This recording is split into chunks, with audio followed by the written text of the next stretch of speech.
Gipili ni Cebu Governor Pam Baricuatro si Police Colonel Christopher Bermudes nga maoy mangulo sa Cebu Police Provincial Office kun CPPO. Sa suwat nga gipadangat sa gobernador kang Police Brigadier General Rodrigo Maranan, PRO7 Regional Director, iyang gipahibaw ang iyang pagpili kang Bermudes kinsa kasamtangang OIC sa CPPO.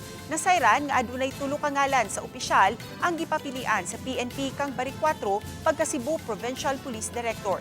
Nakita matud pa sa gobernador ang kamatinud-anod ug dedikasyon ni Bermudes sa programa sa Peace and Order sa lalawigan. Usa kini sa rason sa pagpili sa gobernador kaniya.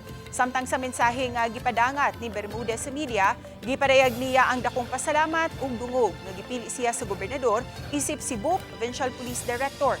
Iyang gipasalig padayunon ang mga nasugdan niyang programa. Labaw sa tanan ang pagtakdo ug suporta sa kapulisan sa mga programa sa provincial government alang sa peace and order ug pagpakigbatok sa kriminalidad.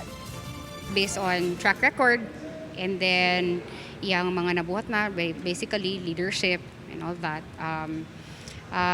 But I believe this is also based on their initial discussions ni Colonel Bermudes. Nakita man ni Gov that he's very dedicated